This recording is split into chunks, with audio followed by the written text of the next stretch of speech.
Minecraft Hardcore. Lekin men bu kichkina orolchada survival qilishim kerak. Bu orolda bitta daraxtdan tashqari na xazina, na struktura mavjud. Qo'shni orolda ham shu vaziyat. Men shu ikkala qo'sh orolda ham survival qilishim kerak. Tayyor bo'lsangiz men videoni boshladim. Qani, ketdik. Mana biz orolda ham spawn bo'lib oldik. Men shader qo'shib qo'yganman, ehtiyot shartdan. Endi chiroyli ko'rinish uchun qaranglar, bu yerlarda hattoki FPS buslar ham qo'shishimga to'g'ri keldi, chunki telefonim anchagina charchab qolibdi. Video kommentlarga juda ko'pchilik orolda survival hardcore qiling debishdi. Men esa albatta shuni qilyapman va sizlar uchun maxsus video chiqaryapman.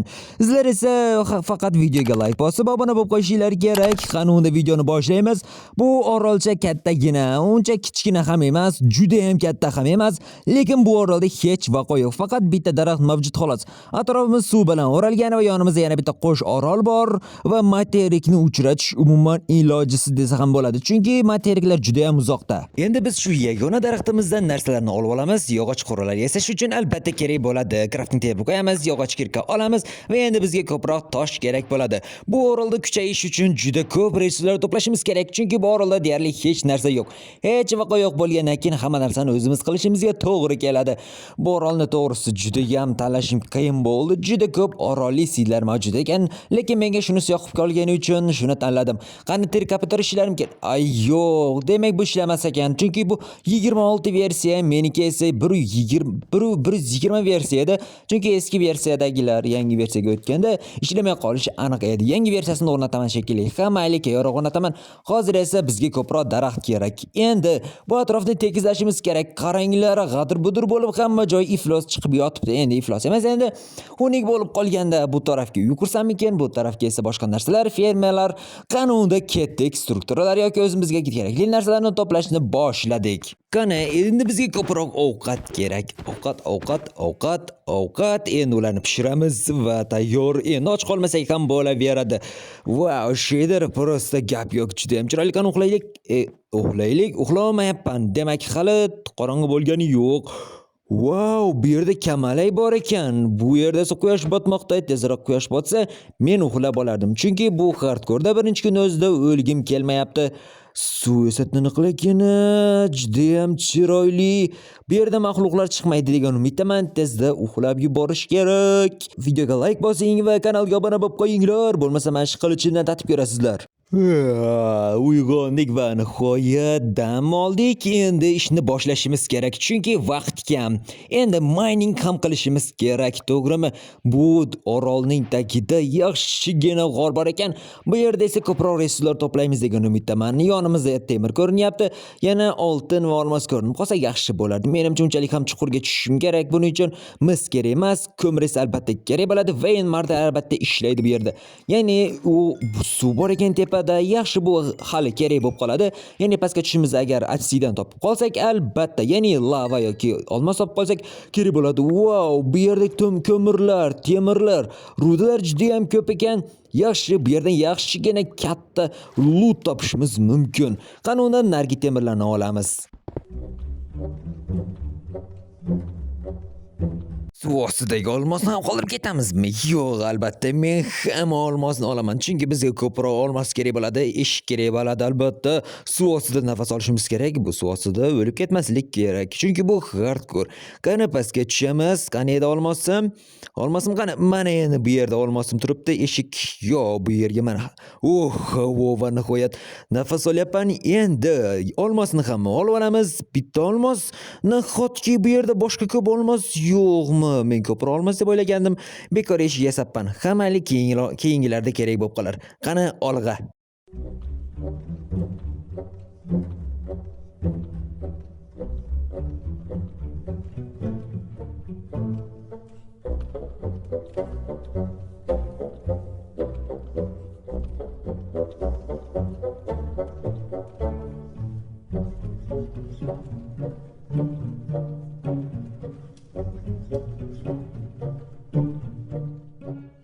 Endi resurslarni to'plab olgan bo'lsak, biz ularni eritamiz. Bizga hali bu uylarni qurishimiz kerak va fermalar qurishimiz kerak bo'ladi. Xo'p, endi bizga uy qurish uchun joy kerak. Qaysi joy yaxshiroq? Menimcha ochiq joy bo'lgani yaxshiroq. O'rta lekin bo'lmaydi. Chekkagina yaxshiroq menimcha. Xuddi shu joy bo'ladi. Shu joyni tozalash kerak.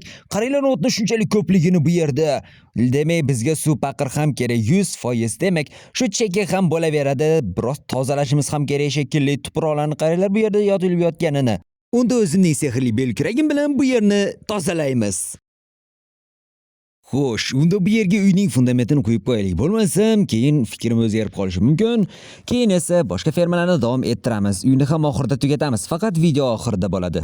Endi poydevarcha shunday turaversin. Video oxirida uyni to'lig'icha bitiraman albatta. Endi esa fermalarni qurishni boshlaymiz. Siz esa tezda videoga like bosib, kanalga obuna bo'lib qo'ying. Endi esa shu joylarga ferma quramiz. Faqat ularni biroz tozalashimiz kerak bo'ladi. Qani olg'a. Qaranglar, endi qanday ajoyib joy bo'ldi. Bu yerni qilishim uchun 3 ta belkuragim sinib ketdi. Endi yonimga men daraxt ferma quraman. Bu yerdan ko'proq daraxt o'stiramiz. Ya'ni o'simliklarmi, xuddi shunga o'xshash. Bizga ko'proq daraxt kerak bo'ladi. Suvsiga qurish esa juda ham yaxshi fikr. Lekin tushib ketish ehtimolim juda ham yuqori ekan. Pastdagi dronetlar esa meni o'ldirib qo'yishi mumkin. Afsus, fermani bitirganimdan keyin ko'raveramiz. Qani mana ferma ham tayyor. Endi bu yerga o'simliklar urug'larni ekish uchun dortlar, ya'ni loylarni qo'yib qo'yamiz. Chunki boshqa joyda o'smaydi. Taxtada o'sganini qachon ko'rgansiz daraxtlarni? Ha, mayli, shuncha vaqtim ketdi. Shunga sizlar tezda obuna bo'lib, like bosib qo'yinglar. Qani unda bunday vaqt oralig'i menimcha yaxshi deb o'ylayman. Unchalik ham uzun bo'lib ketsa ham, yaqin bo'lib ketsa ham unchalik yaxshi emas deb o'ylayapman.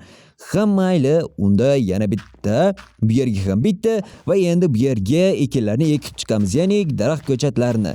Tez orada o'sib bizga ko'proq daraxt ko'chatlarini beradi degan umiddaman, ya'ni oagloglarni. Bular biz uy qurishimiz mumkin yoki bo'lmasam ko'proq ferma qurish imkoniyatimiz ko'p bo'ladi. Xo'sh, mening daraxt fermam tayyor bo'lgan bo'lsa, endi yoniga menga bug'doy ferma kerak, ya'ni ko'proq nonlar uchun, chunki kelajakda bizga ko'proq ovqat kerak bo'ladi. Demak, pechkani bu yerga qo'yamiz. Ichiga esa bizga ko'mirni qo'yamiz va menga ko'proq endi temir kerak bo'ladi. To'g'ri, temir juda ham ko'p, lekin xirasi ortiqcha bo'lmaydi. Qanunda fermani qurishni boshladik. Hammasini qo'yamiz. Yog'ochlar. Suvsiga qurish yaxshi g'oya, chunki biz ko'proq joyni tejab qolishimiz kerak.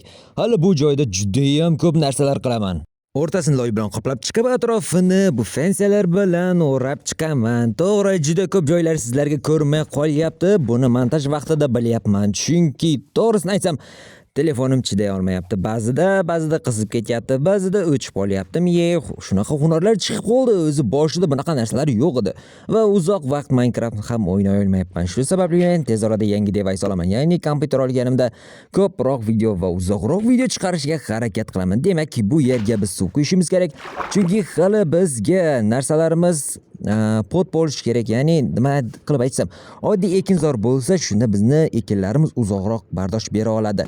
Bitta blok deyarli tayyor. Endi pastiga ham blok qo'yib qo'yamiz. Suvni esa boshqatdan joyga qo'yib qo'ysak, endi bu yerda narsa o'sishi mumkin. Boshqa joylarga ham xuddi shunday qilib chiqamiz. Qani endi bu yerni tekislab chiqamiz va o'rniga urug'ni ekamiz. Endi bularni o'sishini kutamiz. Lekin bizda vaqt yo'q, shuning uchun keyingi fermani qurishni boshlaymiz. Keyingi ferma xuddi shu joyda bo'ladi, ya'ni mob fermaga aylantiramiz bu joyni. Juda ham zo'r bo'ladi. Qo'y-qo'zilar va sigirlar turadi shunda bu yerda. Ularni ko'paytirib bizga ko'proq ovqatlar ham berishi mumkin. Shundoq boshlaymiz unda. Menimcha biroz qayroq bo'ladi-yu, buni ham xuddi suv ustida quramiz. Biroz xavfliroq ko'rinyapti. Mayli, birinchi qatorni boshlab olsak, u tomoni oson bo'ladi. Alloh, qara, kelmayapti. Demak, shu Javaga o'xshatib quraverar ekanmiz. Mayli, bo'lsin, Javaga o'xshatib bo'lsin ekanda. Endi buni teng 2 ga bo'lamiz o'rtadan va nari tomonini ham teng 2 ga bo'ldik. Demak, bu joyda 4 ta bo'lsa, 4 ta mobni ko'paytiramiz yoki shu yerda saqlashimiz mumkin. Bu degani bizda yaxshigina oziq-ovqat va resurslar bo'lishi mumkin. Menimcha 2 ta tomonli qilsam yaxshi bo'ladi, chunki mob ham yurishi mumkin, men ham yurishim mumkin bo'ladi. Balkim kelajakda qaysidir bir oshnamni yoki bo'lmasam sherigini chaqirib qolishim mumkin-ku bu yerga, to'g'rimi? Bu ferma ham aytay deb qoldi. Afsuski sizlarga sinematik videolar qila olmayman, chunki Bedrockda replay modining to'liq varianti mavjud emas. Yaqinda chiqib qolsa ham kerak, men umid qilyapman. Yaqinda chiqib qolsa sinematik kadrlar bilan sizlarga ko'rsatishim mumkin. Balkim Javada ham shunday bo'lishi mumkin. Balkim Javaga ham o'tib ko'rarman, lekin hozirgi qurilmamda men unday qila olmayman. Ayniqsa telefonda Javada o'ynash juda ham azob. Xuddi kompyuterda emas, xuddi samolyotning tugmalari turgandek bo'ladi. Menga ko'proq ekran, kattaroq ekran va chiroyli sifat kerak bo'ladi. Mayli, bu yerga barcha mablaghlarni chaqirib kelishim kerak bo'ladi, lekin bu yerdan oldin esa fensiya bilan hamma joyni yopib chiqishim kerak. Endi hamma joyni fensiya bilan yopib chiqqan bo'lsam, endi bu yerga mashalalar qo'ysam bo'ladi. 1 2 3 4 va bu yerga yana bitta mash'ala qo'yib qo'ysam, endi mash'ala derdimi yoki chiroqchami? Nomini topolmayapman. Lantern deyiladi inglizchada. Lekin men o'zbekchada nima deb atalishini topolmayapman. Mayli, bu yer ham bo'ldi. Eng muhimi mening mofermam bitta. Agar sizlarga sit kerak bo'lsa, albatta opsiyaga yozib qo'yaman yoki bo'lsam Telegram kanalda tashlab qo'yishim mumkin.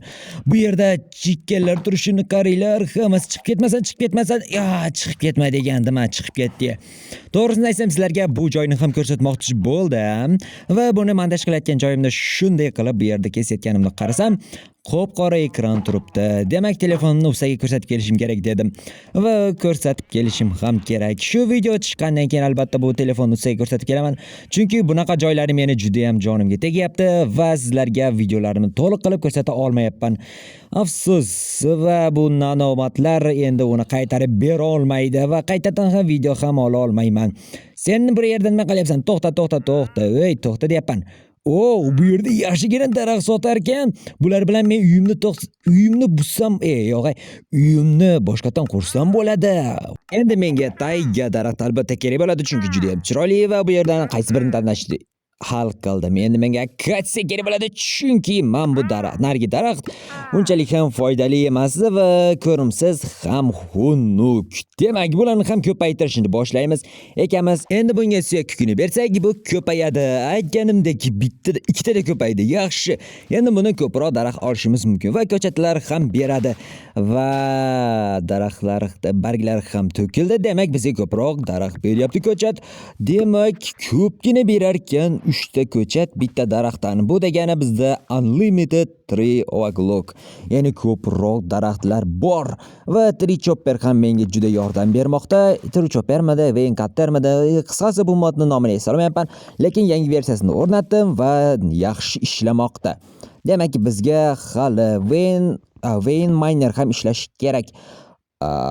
Nima bo'ldi? Bug bo'ldimi yoki g'alati narsa bo'ldi? Demak, mayli, bunga e'tibor bermaymiz. Barglarni biroz sindirib olib turib, yana ekamiz. Qani, buni ekamiz bu yerga va buni yana ko'paytirib ko'ramiz va suyak kukunim tugab qoldi. Mayli, o'zi o'sib ketar. Bu meni jahlimni chiqarishni boshlayapti, chunki 2 soat, 3 soat men uyni qurib sizlarga baqirib, valaqlashib uyni quribman. Lekin qop-qora ekran o'sha qop-qora ekran bo'lib qolibdi. Nimagadir menga shu yoqmayapti, lekin uyni yaxshigina bitirdim, ammo menga uyni o'zi ham yoqmayapti. Chunki sizlarga ko'rsata olmasdan o'zim qilibman. Afsus. Shu telefonimni nima qilay aytinglarchi? Shu telefonni nima qilay? Suvga cho'ktirsammikin, o'tda yondirsammikin, o'zim ham bilmayman, lekin suvga chidamliroqda bu. Suvga chidamli, olovda yondirsam, lekin portlab ketishi mumkin. Shuning uchun o'zimni xavfsizligini o'ylashim kerak. Tezroq kompyuter olganimda bunaqa buglar bo'lmaydi. 100% bo'lmaydi. Kattaroq loyihalar va videolarga o'taman. Va uyim ham juda ham oddiy bo'lib qolibdi. Mayli, narigi tarafda fermalar ko'rinyapti, eng yaxshisi. Lekin uyim juda ham oddiy. Men o'zimga 10 dan 3 baho bergan bo'lardim. Hattoki 2 baho bersam ham mayli. Lekin sizlarning bahoyingiz menga eng muhimi. Shuning uchun komment yozib qo'yinglar. Men har biringiz kommentingizni o'qiyman. Videoga like bosib, kanalga obuna bo'lib qo'yinglar. Keyingi videoda ko'rishguncha xayr. Qanaqa challenge bo'lishini sizlar hal qilasizlar.